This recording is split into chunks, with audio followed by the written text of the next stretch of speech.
Space, the final frontier for the hosts.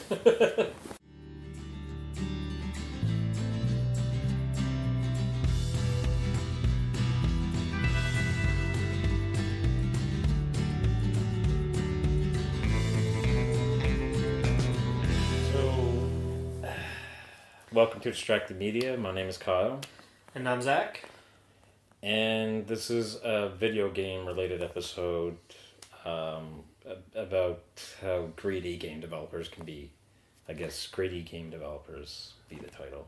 Yeah, something, oh, you're going to have to edit that in. Something, not me this time. Yeah, fuck you. Something all too common in the gaming industry today, unfortunately.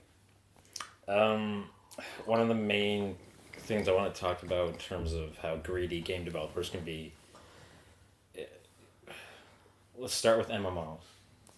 So, when was the first true MMO? I think it was like 1999 or something. I don't know, I think World of Warcraft was 2004, and that's still going strong. That's at the stage for MMOs. Yeah. Easily. So, basically, they set up this model in which not only do you have to purchase the game, this was back in like the early 2000s, not only do you have to purchase the game, well some developers still do it, you purchase the game, and then you got to pay monthly in order to play the video game that you just bought. A lot of games have tried this since then, and unfortunately it works sometimes, but I think it's starting to change now with, I'm not sure if we're going to touch on this later, but a lot of games are actually like Fortnite free to play now. And then they change the business model mostly. Yeah, to make money off of skins and aesthetics, which is actually the proper way to do it, in my opinion. But we'll get into that later, I'm guessing, with one of the other subjects. No, we can talk about that now. Alright. Free to play is a big subject for MMOs. I'm still not happy with it, and let's talk about it, because I think it'll compare better to Battlefront 2. We'll talk about it later.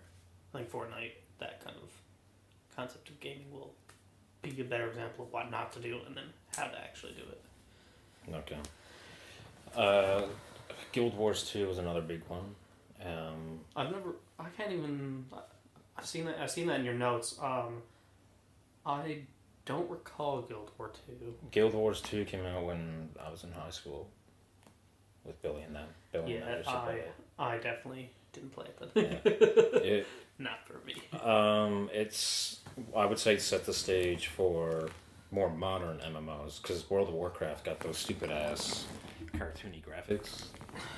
I don't mind the cartoon graphics with some, but World of Warcraft definitely was like, it's just an ugly game, right? You might be wondering why I'm attacking MMOs as a genre of game, and I'm going to go over that now.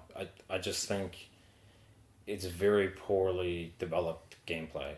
So you have your mouse and you just you click over and over, and it's just a Diablo click fest, except even worse. It's like Call of Duty in the sense, but Call of Duty even does it a little bit better, and that's saying something where they don't really focus on adding more gameplay, and they just add more in between time. Like Call of Duty just does that with you dying over and over during certain sections, like grenades, massive amounts of grenades. Or when we played Modern Warfare 2, a lot of the co-op missions, there was just certain parts like there was one we were in a helicopter, and it was so hard. No, you're thinking Modern Warfare 3. Yeah, and that was fucking impossible. You couldn't do anything. You just kept dying and dying because you couldn't move your character, and that was ridiculous. But that is a way to grind out the game to make it feel like there's more content than there actually is. And World of Warcraft and like RuneScape and all these games do the exact same thing. It's just lazy game development trying to earn maximum amount of profits with the worst style of gaming, in my opinion. I cannot stand MMOs. I can't state that enough. MMOs are a blight on gaming. Well, the other main issue is the pay-to-win model.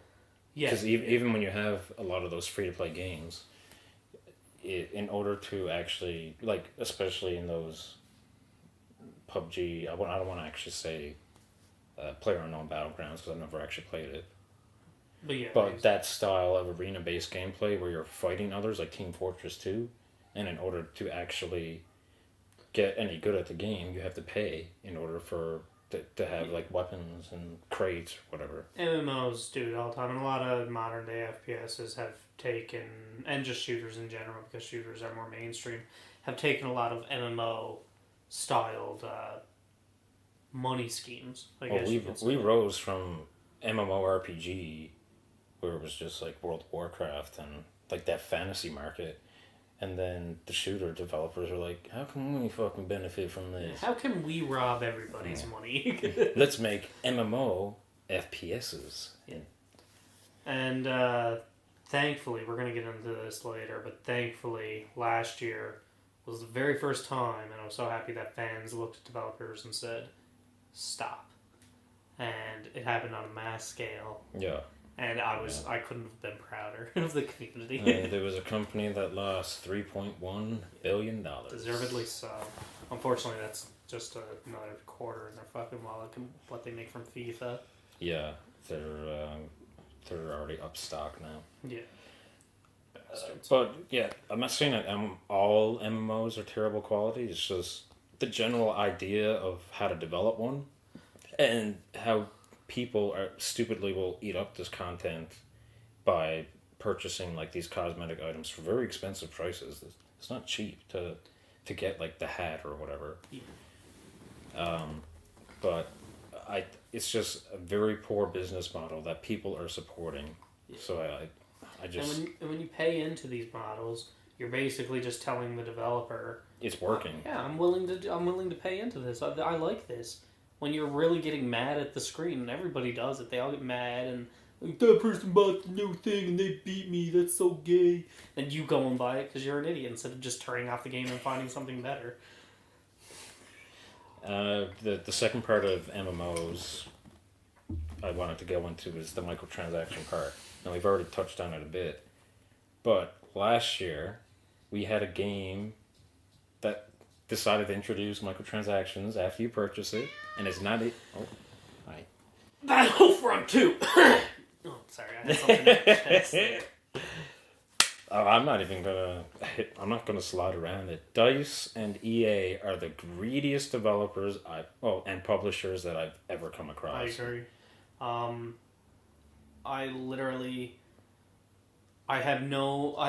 I've more hate for EA than any other gaming company, and mainly because of what they've done to BioWare. It saddens me knowing that they own that property. They ruined so many fucking franchises, man. But anyway, I wouldn't say they ruined Mass Effect yet. Like I haven't tried Andromeda, but I have it, and I'll be able to play it now with my new PC. Mass Effect 3 was noticeably different from the first two, though. Yeah, I like Mass Effect 3, though. I like it, yeah, but I think EA definitely got their paws on it. They did. You can see it in the multiplayer. Funny enough, though, I think the multiplayer is fun. Yeah, it's fun in Mass Effect 3, and I don't play a lot of multiplayer, so that's surprising. But that said, I actually disagree with a lot of people. I think there's a few little tweaks that could have made Mass Effect 3 better, but I think Mass Effect 3 was like a pretty good game. Solid. It was a solid ending. It was like the perfect third act for a trilogy. The first act is story based, the second act is character based, and then the third one has to be a giant action piece. And that's exactly what we got. That's how you do a 3-act story. I would agree with that. Oh, right? Well, we're including that extended cut DLC that came after, which actually... They could have used a bit more character development at the very end. Yeah. But, I mean, like... Well, they could have used a lot of character development throughout anyways. Like, I noticed that EA kind of forced them to strip down on that. And it might have been due to, like, you got to get this game out before the end of the year. And then they're like, well, we don't have time to get these character dialogue scenes in there. More Geth-based missions would have been nice, too. Yeah. Both in 2 and 3, actually. The Geth were always my favorite. But anyway, we're getting off topic. So, yeah, EA is, like, one of the worst companies in terms of greedy market strategies. They're my least favorite gaming company of all time. And I look at Ubisoft as a godsend compared to EA. And that's saying something, because Ubisoft are pretty fucking greedy. Yeah, Ubisoft have made a lot of poor choices. But yeah, Star Wars Battlefront 2 basically introduced this loot crate kind of system, and it was literally gambling. It was gambling to children. It was a product that was marketed to children, and you had to gamble to see if you can get the cosmetic items. So you had to. It's not only disgusting, but it should be illegal, and I think it was made illegal in one state. I think that you weren't allowed to sell it. And in a few countries around the world, you weren't allowed to sell Battlefront 2 because it was considered gambling for children. And it's not the first game to do this either. It's just the first massive game to do it on such a grand scale because it actually did it like. There were a few games, that had like microtransactions introduced as well. And before that game came out too, they promised so many things with Battlefront 2 that like I was excited for Battlefront 2 because I played Battlefront 1. We both played Battlefront 1, and I was like, this is like it's fun, but it's not there yet. Like there's still a lot of missing pieces. Well, I was like, yeah.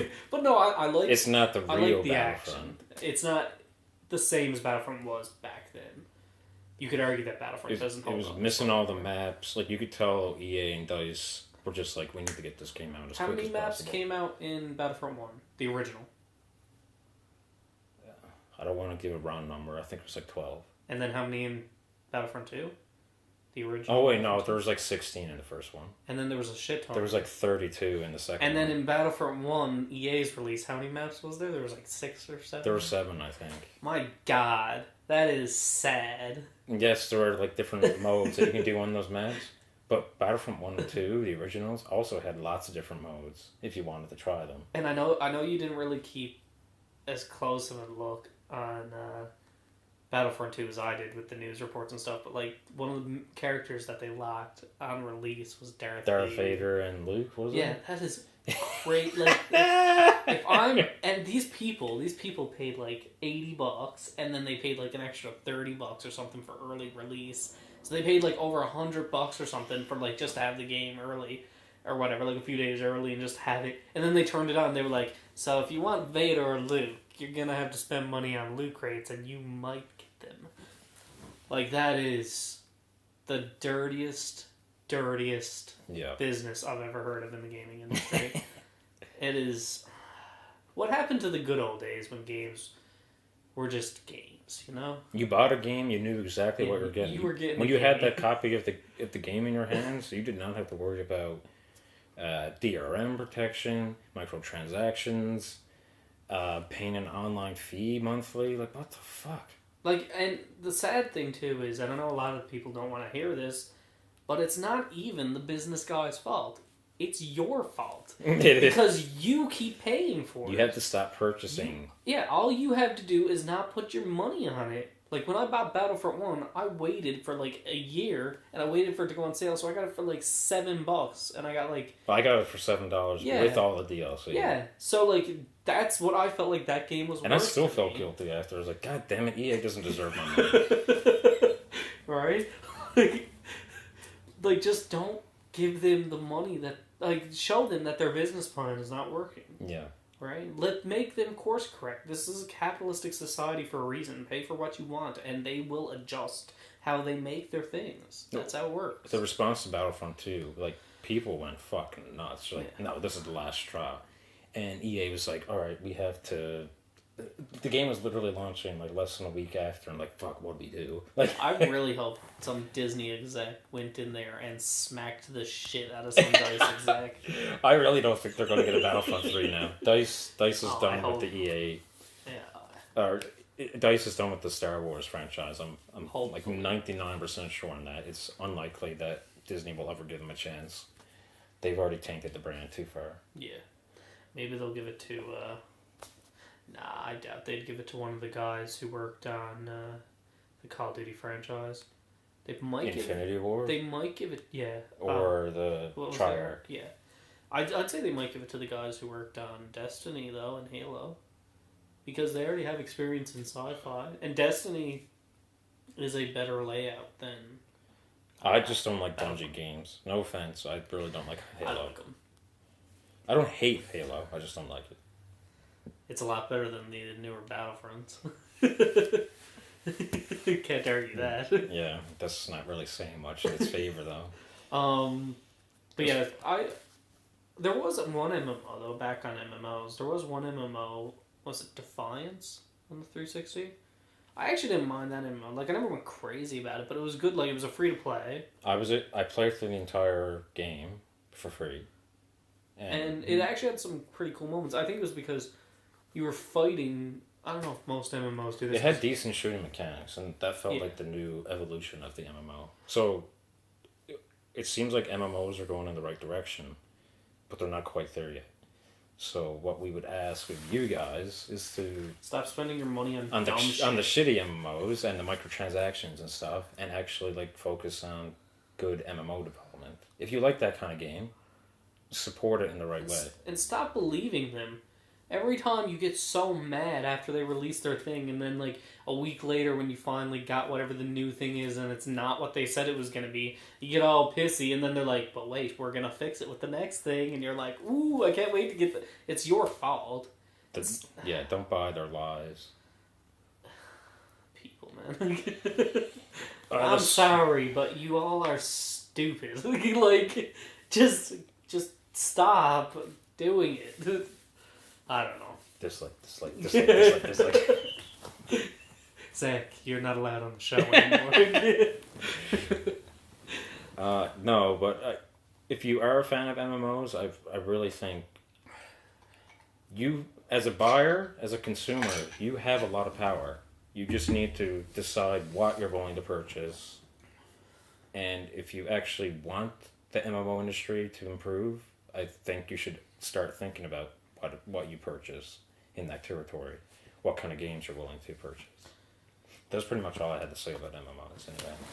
Yeah, that's pretty much all I have to say too.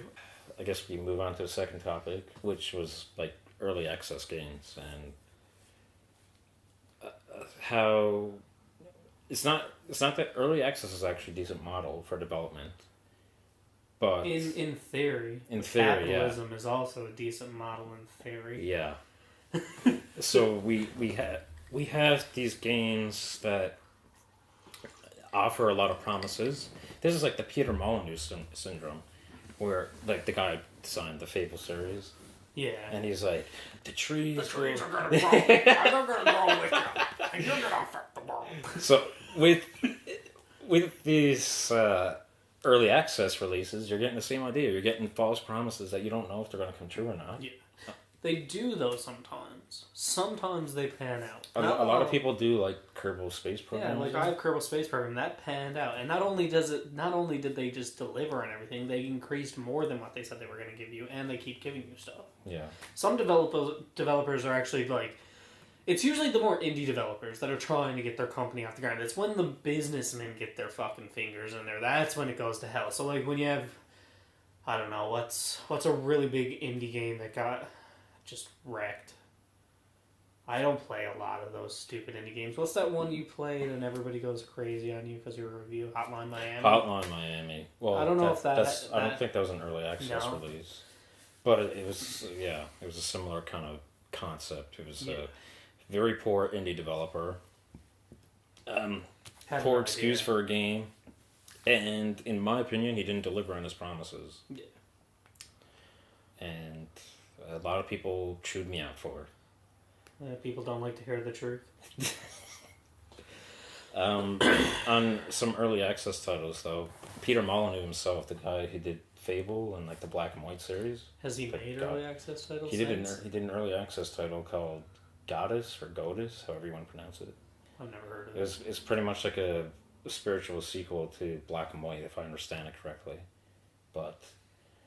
Black and White's so weird. I watched gameplay of it. It was so weird. Anyway. Oh, I thought it looked kind of interesting to be a god. Yeah, it looks cool. The art style and stuff looked really weird, and how you were like an animal god, but you were like wonky and like. Yeah. I don't know. I'll probably give it a try at some point down the line.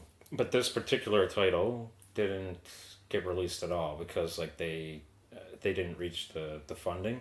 I don't think it was early access per se, but it was the same concept as like that Kickstarter program. Yeah. So. Or another one that's early, I think it's a Kickstarter program, is they're doing Shenmue 3. And they released a trailer for it and it looks so bad. The second one looks really bad. I understand if it's got a good storytelling, but people are like, best game ever. No, it's not. I looked at the gameplay for Shenmue 2. It does not look so bad. I remember Ryan's uncle used to have it on Dreamcast. And I used to watch them and I'd be like, what's gonna happen? He's just like living his life, isn't he? He's just living his life, man. You're walking around and you're buying like these collectible Pokemon things from machines, and like there's fight scenes, but I think they're all just like button based. Like God of War, so it's like square now, X now, triangle now. Like those QTEs. Yeah. Oh boy. Just not fun. Yeah, it shouldn't be. These fans, Savage Lands is one we have. It's like this fantasy action role playing game, survival kind of hybrid. Which one's that one? That sounds really familiar. We got it in a Humble Bundle. And you do get to create your character, but it's like survival combined with action role playing. Oh, okay, yeah. And you said your computer. It's the one that's like winter themed, isn't it? Yeah. Yeah, I remember that. Basically, it had a bunch of negative reviews, and I was willing to try it. I was like, what? What's this from? And looked down through it. Apparently, the developers gave up on it. And it was still in early access at this point. It's because they're not. There's nothing in a contract that states that they have to finish this. And this is the problem. Right. You need a and the fact that you can buy this game because it hasn't come out of early access yet. You can still purchase this game long after developers have left. If like you had no idea how to check Steam reviews for some reason. So what we have here is an incredibly flawed business model that people are willing to support, and this is not just like cheap money. This is like $15 to $30. Coke money, man. That's what it's going to. Yeah. The business guys getting their Coke money. Ooh, another purchase. These dumb cunts.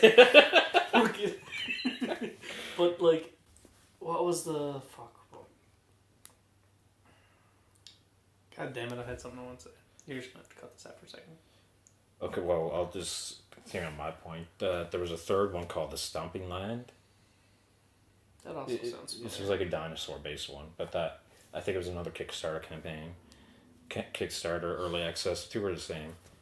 And it was a game that promised a lot and never got finished. So what we have here is a portion of the entire gaming industry is funded, but then we have games that aren't being created. You're getting half-built games. Unplayable betas, basically. I think people should be doing some research into these companies before they go ahead with what they're doing. Like there was one, they make fun of it on Funhouse all the time. These early access games because people buy into them, and there was one that was like, it was like the new survival game. And if you read the thing, it was like promising so much. It was like you will be able to build and like you'll be able to do this and do this and do this. And then they like released the very first, was it alpha or beta? Alpha, yeah. Yeah, and the guys were like, so, and then they didn't finish the game, and people got all upset. It's like, what do you expect, man? You purchased this, now live with it. But yeah, I would actually argue that this is an even bigger problem than microtransactions, because at least like that has a tangible business model, and it's for a relatively finished game. Yeah. But here we have a game that never actually is completed in any manner. And it's a really good way for it's a really good way for scam artists to take advantage of an area of the gaming industry. Any scam artist like this could look at this and be like, "What's that? You mean I can make we're a company from Nigeria. So here's we what don't want to scam you, but send us some money." So here's what the game. We're basically going to be putting Zelda, Skyrim, and Call of Duty all together. Trademark. It's going to be amazing. Okay? It's going to be amazing. It's going to be the greatest game you've ever seen in your life. I'm serious. We're going to have a wall in this game. It's going to block out all the Mexicans. It's going to be crazy. It's amazing.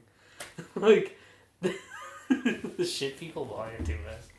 There was another game that got actually completed, Space Engineers.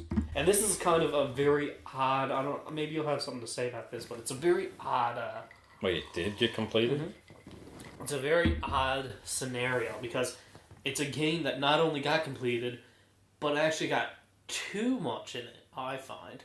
Because when I first bought it in early access... Oh, is it overwhelming? Like you can't actually... So when I bought it in early access, it was kind of like Minecraft, but in space. It was a bit simple. You could do things... There was a few little more things, like there was like... just rotating tools and things like that. And I was like, oh, this looks like a pretty fun game. I can build some spaceships, I can build some stations and stuff. And then I turned it on a few months ago, and there was just so much stuff to do. Just to do the most basic things from before. And I was like, what the fuck happened to this game? So it's a very strange kind of counter side to the whole... Not enough content versus too much. Yeah, it was really weird. Excuse me. I don't know if that's commonplace in these... I don't think so.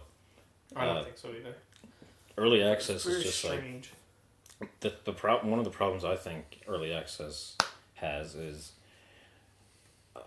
once people consider the game out of early access, say you have a buggy mess. Oh, there you go. Get that for that. Wait. Say you have a really buggy mess.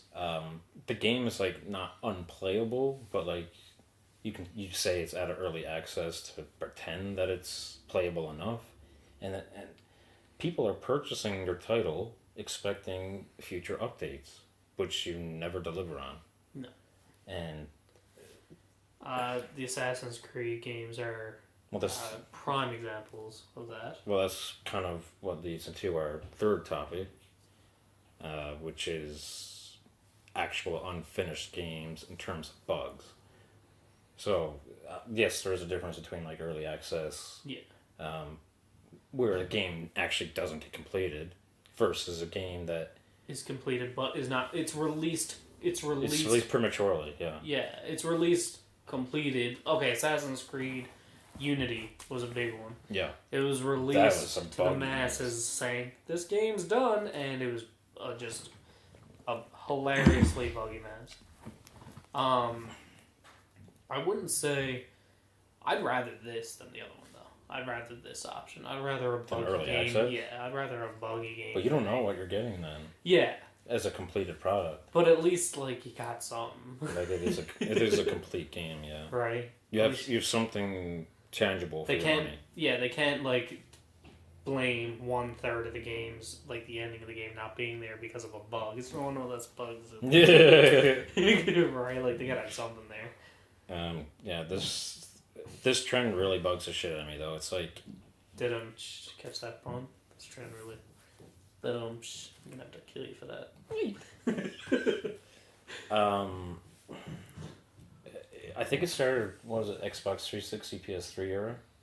Because that was when you had it was even the annual titles. It was near the ending of that era too. No, I think no. It was probably near the mid part when Call of Duty. I think it started with Modern Warfare 4. Updates have always were always there, but it was never actually done intentionally. It was oh no, we have some bugs, we need to fix them. But eventually, I think they got to a point where they were oh, we'll release it now, we'll get a bunch of money, and we'll fix it later, and we'll keep making our money now, right? We'll get our money quicker, because obviously the guys in the suits are going to be well, I can have my money now, I'll win it now.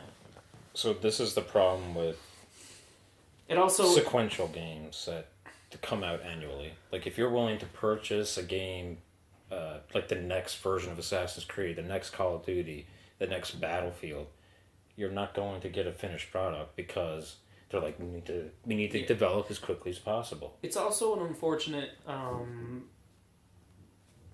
response, or not response. It's an unfortunate. What's the word I'm looking for? Coming consequence. There we go. It's an unfortunate consequence of the way the gaming industry is treated today because of these deadlines. Not only that the suits are demanding, but that people are demanding. People get their deadline, and then when they hear that they're getting their game pushed back, they want their game. Yeah, they freak out, man. Yeah. If a company, or even movies, game companies or movie companies are this has to be put on hold, we need another year, then obviously they have a good reason for that, right? They're obviously something's not done, they want to give us the best product they have. That's why Nintendo's games are so good. I was going to say, a great example of that is State of Decay 2. Yeah. They keep pushing back that started Q3 2017. They're yeah, we're going to release it here. And it's no, it's still not done. We still got some bugs to iron out. And then they're supposed to release it recently. Yeah, it was supposed to come out early 2018, but that got pushed back. Yes, I mean, I do want to try State of Decay 2. Yeah, I really want to play State of Decay 2. But I'm willing to wait if the game is better. Because you're going to have a finished product. Why do you think Elder Scrolls games are so good? It's because they take 5 years for each of them. No, that being said, they're buggy. But that's to be expected with like a massive game world that you're dealing with. But you could even take those bugs at like kind of a funny... It's not like a game-breaking bug. And Bethesda are usually really good for updating patches and stuff. Yeah. And you have an amazing community. So Bethesda has something that most game developers, like Infinity Ward and stuff, don't have. Go on, Shiva. Thank you. Go on, girly. Go on. Dead Island, Gears of War. Dead Island's such a bad game. Dead Island was really buggy on release. Playable, but like just barely. Playable is not the term I would use for that. Playable is not the title, not the word I'd use for Dead Island and Riptide. Or either. But yeah, Gears of War 1 had a lot of fucking bugs when it came out too. And Fun, Shiva. I'll admit this is where they added patches and stuff to make it better.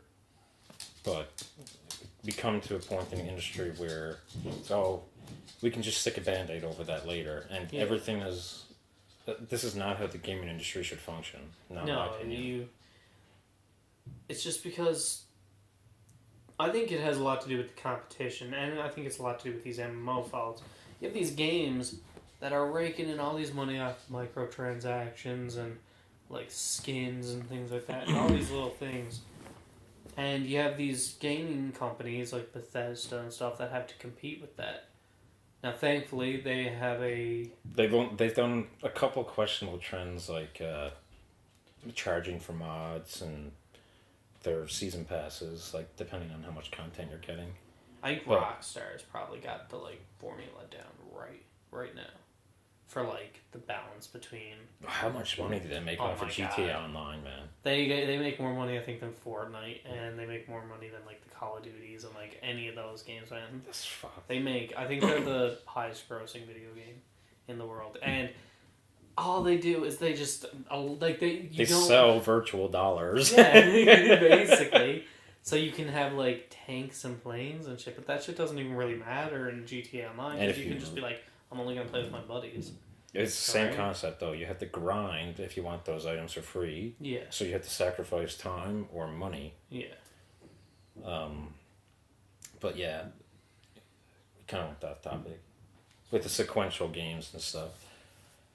I think Assassin's Creed is maybe the worst for it. Because I think Assassin's Creed... I don't think the Call of Duty is as much. The Call of Duties would if they weren't so copy-paste with their games.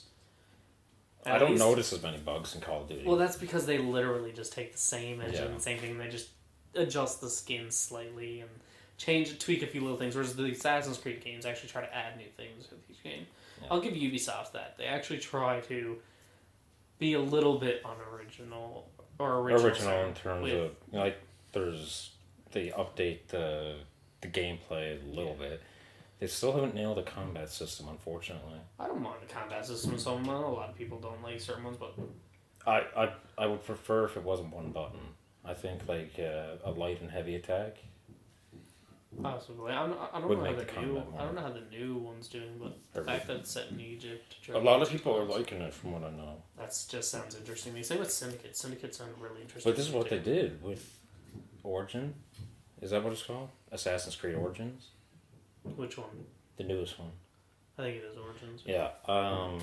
They waited a couple years. Origins, until 5 years later, they make one that became before. The Templars existed before Egypt. We're running out of ideas. Go to Japan. But anyway, you're saying, sorry? They waited a couple years to develop Origins. I think... Was this the first time that it took 2 years before we got an official Assassin's Creed title? Yeah, every year was 1 year. It was usually an annual, yeah. But Origins they actually put a nice bit of development into. And Call of Duty did the same thing. It was every year they were releasing a new title. Yeah. Battlefield put it, I think, a 2 year period. Battlefield were releasing expansions, kind of. Like, they had Bad Company 2, even though they weren't actually, like, official Bad Company games. It's kind of like the Assassin's Creed Revelations and Brotherhood, where they're standalone games, but they're not. Games. Yeah. Not DLC, we swear. They were literally the same engine, same character. Jeez, fuck, man. It's lazy. It's lazy, and we buy it. Why? Why do we put up with it? Although I did buy Assassin's Creed Black Flag for full price. But I don't regret that decision. Because Black Flag was fucking fun. Go away, Kyle. You're going to get on about how Assassin's Creed 3 is better than Black Flag. Write down in the comments, is Assassin's Creed Black Flag or is Assassin's Creed 3 a better video game? We're going to have... I'm going to make a Distracted Media episode all about Assassin's Creed. And I'll be complaining about Black Flag that entire episode. And I will be defending its honor. A lot of people shit on Black Flag, or Assassin's Creed 3. Yeah, I think Assassin's Creed 3 gets the biggest rap of hate out of all the games. Kind of rightfully so, because this is where unfinished really comes in. Like, when I played that... Was it like the beginning of that trend when it really started becoming unfinished? Yeah, like, there were so many... There were games for not patching, too. Ubisoft's like, we'll patch that. So we're working on the next game. For 2 months, anyway. So. Fixed a few of the bugs. We need to move on. We need to make money. Look, you can fix the game save breaking bug, but that's pretty much it. Everyone else. I just picture like a suit coming into the office. And he's like, "So what are you guys doing?" "Oh, we're just fixing those problems that we had in the game." How much of our budget have you spent? How are we making money out of this? "Oh, we're not. We're just showing the customers that Beats his head off the keyboard today.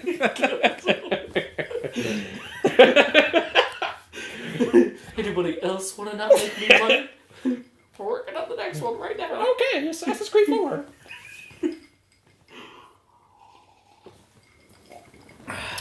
Assassin's Creed 3, in my opinion, is the second best game. However, it's the buggiest one out of the entire series. I'd even argue Unity. It's even more buggy than Unity. And this is where this trend of releasing a game just to meet your deadline, and it blew up, that trend. And I think as consumers we need to be more patient, and we need to be smarter about our choices. Yeah. In purchasing video games. And even if you want a game, why not just wait a while? That's your go-to. I agree to it. I'm very greedy. I'm very greedy with... You should treat your developer... When you buy a product, you should do research on your product, and you should pay what you feel that product deserves. That's why when I bought Skyrim, I bought it for full price, because I felt like Bethesda deserved my full price for that video game. I entirely agree with you. But you didn't buy it at full price, did you? I paid $20 for the Legendary Edition. With all the you waited. I had other games to go through. That's another thing. If you have a giant backlog of games, why would you purchase something like day one? There's so many games out there, and just like you're supporting this greedy mentality when you're not doing the smart thing. You know? I think the mentality of gaming has gone from supporting developers into supporting publishers, and there's a huge difference between that. Because, well, not just publishers, producers, I think would probably be a better term. It's just like, we have capitalists. And look at the effects of what you've done. Look how many great gaming companies have been eaten up by these other companies that have done these dirty tactics. Pandemic, they're dead. Right? And they did Battlefront 1 and 2. But I'll never let go of the fact that EA has BioWare in their vice grip. That just, it literally... The people that brought us Star Wars Knights of the Old Republic, Dragon Age, and Mass Effect, you lit the company that brought us fucking soccer games and fucking shitty shooting games. You let them have them. By purchasing... You should be ashamed of yourselves. A little bit strong there. No, they should. Mass Effect's my favorite game series of all time, and they ruined it. I have to say, if you if you guys didn't purchase the new FIFA as soon as it came out or whatever other EA, they're buying it every year. Yeah, but if you didn't purchase that annual, like, just skip a year of FIFA. I think in their I think you can live without new players. I think in their production company they literally have like a sticker where they just take off the 15 and they take the 16 and just, all right, here we go. So, don't forget to change the title. It's FIFA 16. My disc says FIFA 15. Oh, just one second. No, you fucked up the disc, you Chinese little bastard. These are ice for February. Get back to the sweatshop. Develop our disc. Oh my god, we're horrible people. Okay, we went way off topic. But the bottom line, between all, the one thing that kind of unites all three of these topics is purchasing terrible games before they're actually complete, or purchasing shitty content in general. We are consumers that can control the industry, so let's act like it. Yeah, that's a beautiful thing about our society. But our society is too stupid to realize their purchases. They're like, oh, that's the fancy new shiny thing that I'm supposed to like. Well, I better get it. Just like think about your purchases before you make them. And this doesn't just go for games. This goes for everything in life. Even though this is just mainly about a gaming topic today, but you don't have to buy new things because they're new. Just the guy who just bought a new PC, but he needed that. Yes, my PC keeps crashing. That's besides the point. We live in a world of a gaming industry in which, for the first time in my opinion, it's the gamer that suffers, and only the capitalist that benefits from the purchase. Now, I'm not saying all games are shitty nowadays, but even Nintendo's jumping on the aesthetic game and stuff now. Yeah. With Zelda and stuff, you can buy like DLC packs that have a bunch of things like. Now they're really cool, especially as a Zelda fan. I'm sorry, but if you're gonna give me the ability to buy the Majora's Mask, you're fucking right. I'm buying the Majora's Mask. Motherfucker. Hey man, it's Zelda. But the thing is too, like I said, I don't see a problem with buying Breath of the Wild at full price. I don't. If it's a complete game. It is. It's a complete game, and it's one of the greatest games I've ever seen. You haven't come across any bugs? I think every game has bugs, but I don't think any major game-breaking No, bugs. I don't think I've had any... No, I don't even think I've had any small bugs myself. I've heard of bugs, but I don't think I've seen any. Oh, there you go. There's moments that you kind of want to blame it on a bug because the game's so... I don't know, you gotta play the game to understand. This is a bit off topic, but... I was killed by an enemy, it was a fucking bug! With the other Zelda games, there's select ways to solve puzzles. But that's not the way Breath of the Wild works. Because, like, you literally just think, could I do that with this item or something? Like, that technically would do this to this, and then you could solve the puzzle in a completely different way that you thought you could.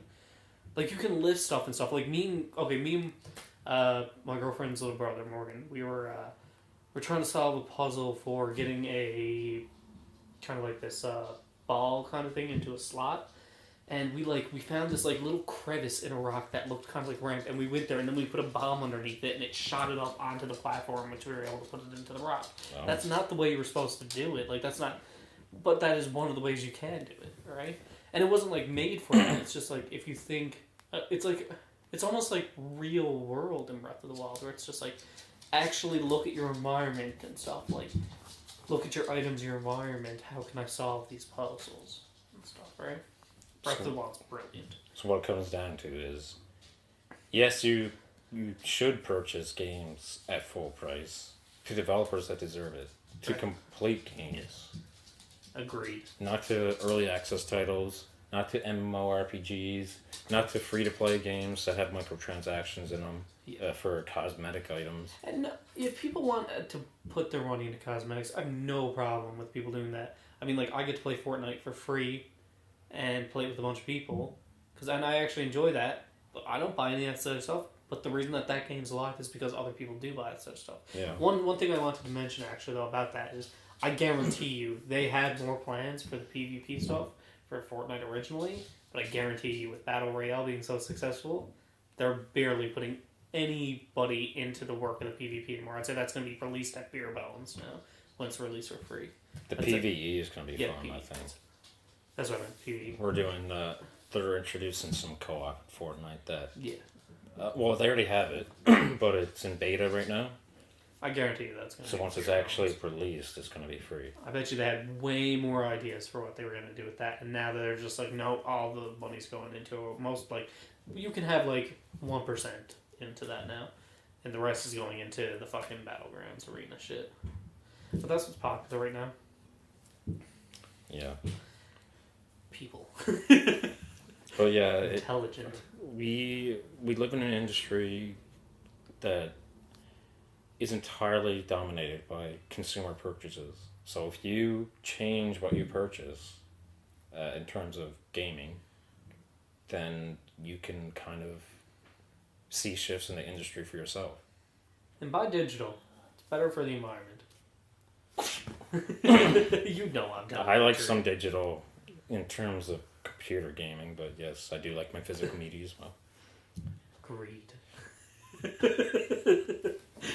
That's pretty much all I had to say, though. It was a venting of why consumers should stop purchasing certain games. I know this has been a really heated topic for you. You get, like, this is something that upsets you a lot, is how the gaming industry is being ruined by these people. But let's move on to our suggestions now. Yeah. For a positive, surprising change for my personality, there's an action role-playing game I played way back in the Xbox 360, and it was so much fun. But I remember I tried the demo, and I played through the entire demo. I was like, man, like this action RPG is so bad. And then I don't know. I just gave the game a chance by purchasing it. I purchased the Divinity 2 Dragon Knight Saga. So it's the base game and the massive expansion. It's like over 100 hours of content. Gotta have lots of content. It's gotta have a good gaming world, and this has like a good open world environment to explore. It's just, in my opinion, it's really well done.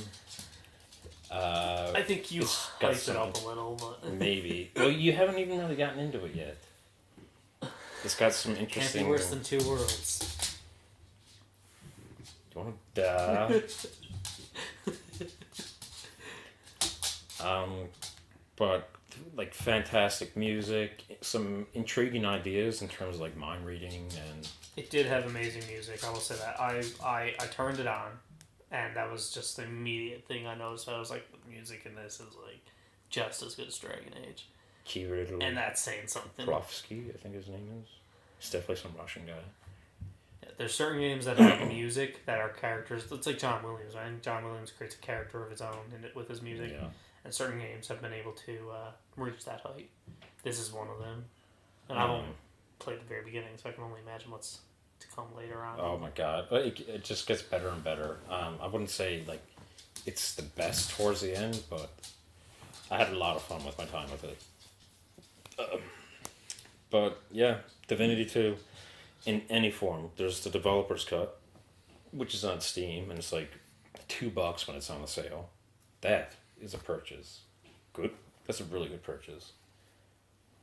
And they also have Divinity Original Sin. I wouldn't recommend it yet because I haven't played it.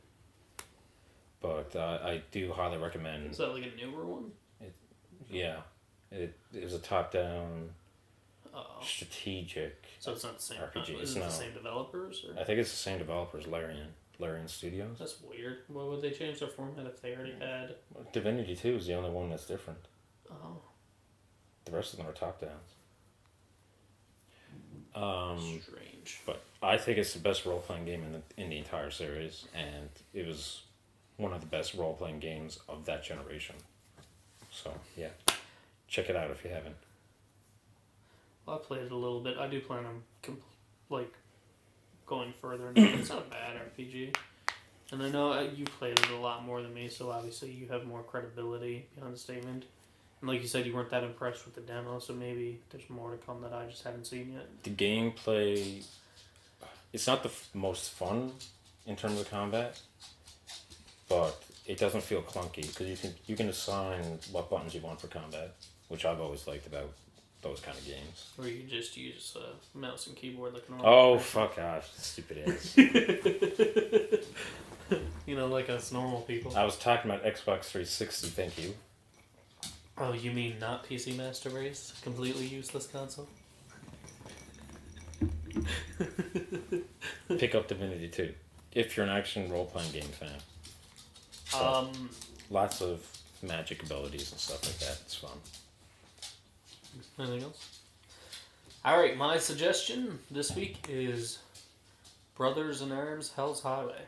It's Hell's Highway, not Hell Highway. Hell's Highway, yeah. Brothers in Arms Hell's Highway. I just went through it for my second time, and it wasn't as good as the first time I went through it. That's a Ubisoft game, by the way. Is it? Oh yeah, it is too. Yeah. Back before Ubisoft. Well, even then they were really. The story's not horrible, but the dialogue is really bad. And some of the voice acting is really bad. This second time around, I just skipped through the cutscenes that I could.